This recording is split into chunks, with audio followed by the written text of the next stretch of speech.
Welcome to Cynthia's Crafting Room. I want to show you some of the stuff I've been experimenting with. I got some steel wool and I took it apart like this and I glued it on one of my bases that I had set out with the clay and made a hedge. I painted it, spray painted it black first. I used hot glue to glue this to the base, but you can use regular glue, but just to speed the process up, I used hot glue.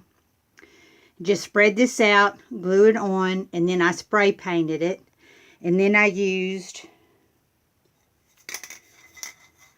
spray glue and sprayed on there. Now the reason you want to spray paint it black or brown or something first is so that what you see through will look like branches. I don't know if you can see that very good.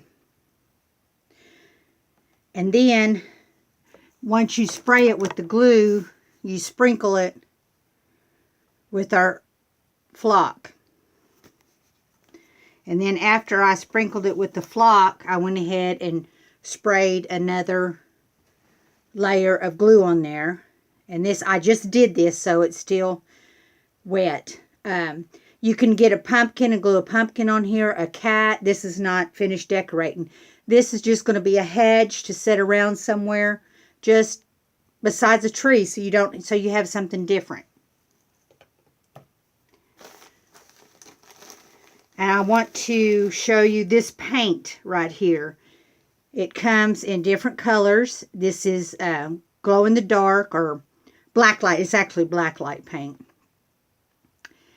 And it is really good. You have to, can you see that? You have to mix it with a medium matte. I couldn't even find this in the crafting store, so I actually got this off of eBay, and I got my paint. My first paint, I got one bottle off of eBay, and I liked it so well, I got on their website and ordered a set. They have a set where you can get one of each color. And it's really, really good. I like it. It works out really well. Okay.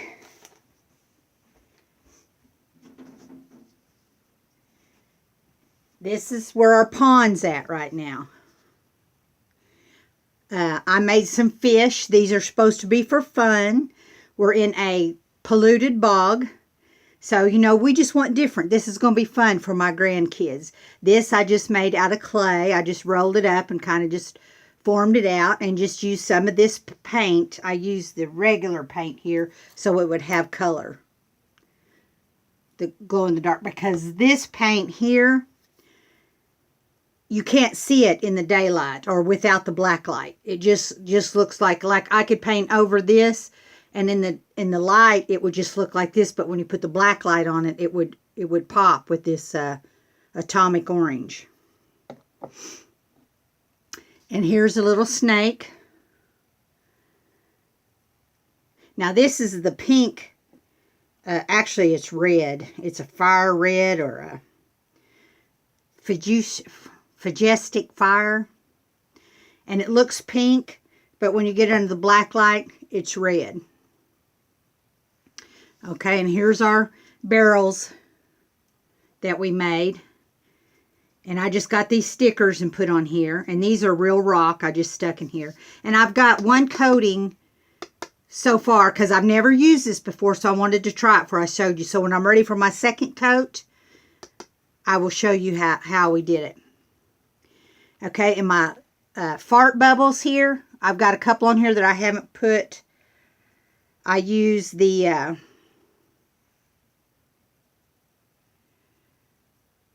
this paint here, and it also glows. This glows that I put on the bubbles. And this is what I used for the fart bubbles.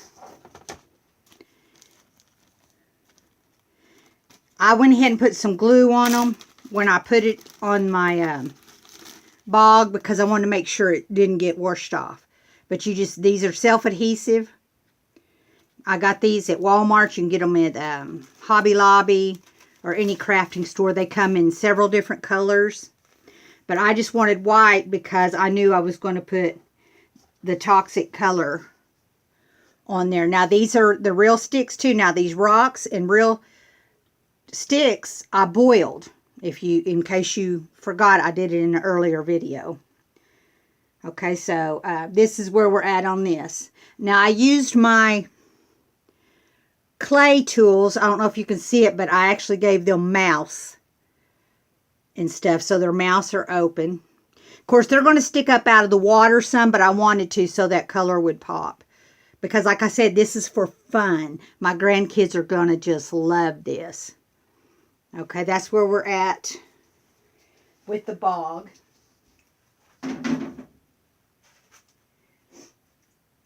And this is where we're at with the waterfall. This is my whiskey barrels. That's what I've been waiting on. But these are the ones that I made out of the molds, the casting molds. And this is our pirate's cave, in case. This is our pirate's cave. And then this is how our waterfalls are looking right now.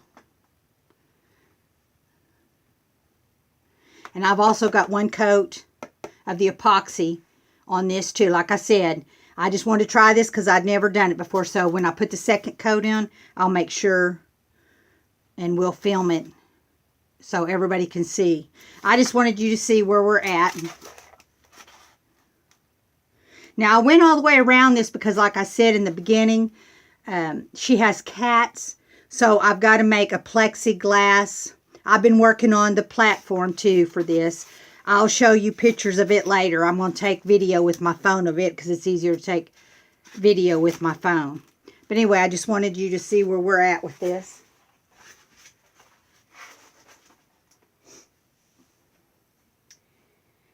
Okay. I have another ideal that I've got cooking I want to show you for my granddaughter. Now, if you'll remember, this is how we did the trees, the clay trees. I glued the styrofoam together because this was thin, so I glued them together first. And then I glued them onto here. Now, I tried using super glue when I stuck these wires through here. And the super glue, I don't know why, it wasn't gel. It was just the running, and it melted the foam. I mean, just melted it. So what I did is I went back with regular glue and kind of filled in some of the holes. Because you won't be able to see any of this anyway, because we're going to be going over all of this with clay. Now, my deal is behind here, like I said, I just thought of this. I thought my granddaughter would love it. So, what I'm going to let her do is she will take a wire, and naturally I don't have a piece cut, but let's say this is wire like this. And after she gets the clay on here and gets it combed out, I will have her stick a piece of wire all the way through there. And that way we can shape it and look like it's got arms. Like that. That's what, I don't know how it's going to work, but we're going to try. I also got some boggly eyes so she can put some eyes on here. And then we'll make some lips on there. And this is going to be a willow tree. That's what this wire's for. Okay. So but you can't bend all this stuff until after the clay's already done and painted. But eventually this is what this will look like.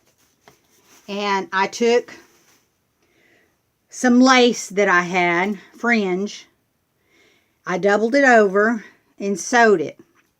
So when we get to that point, we'll be able to open this up and put hot glue on here. And then we'll lay it over this. And of course it will split. It's not going to split very good right here because I don't have it glued on. But anyway, I've got hot pink and I got this purple. And that way I thought that would be an awful cool looking willow tree. Like I said, I'll show you pictures after it's done. This is for my granddaughter to make. And after all of it's done and glued and ready, and we got all this glued on, we'll take this and turn it upside down and use some of our, I'm looking for my glow-in-the-dark paint, but I'm not seeing it. Here's some. We'll take our paint, turn it upside down, and spray all this material. Then we'll turn it back up this way and we'll spray the top of it. And that way it will pop under the black light. Anyway, like I said, this is just an ideal that just came to me. I think my granddaughter will just love doing that. And I just wanted to share with you kind of some of the ideals I've got going on. And I want to show you where I'm at on my trees.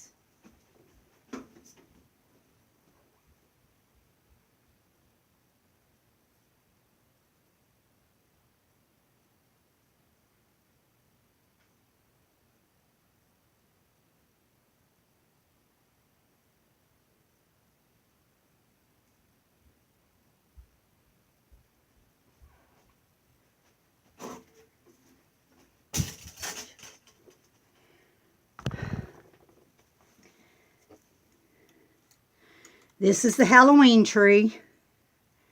I wanted you to see how it played out here.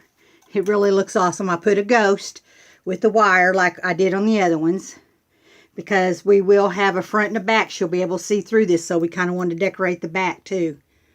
This is where the Halloween tree looks like. And then this is the Christmas tree for Jack when he went and he opened the door to the portal to the other dimension. And I wanted all the trees to look different. Now, I haven't really decorated this with anything yet. I thought I'd let my grandkids kind of do that. Maybe hang some miniature bulbs or something from this. But anyway, that's where we're at. And I put some felt on the tops, so when the plexiglass sets on it, it won't scratch. Because remember, that's why these trees are so tall, because it's to help hold the plexiglass top up. All right, we'll catch you in a few.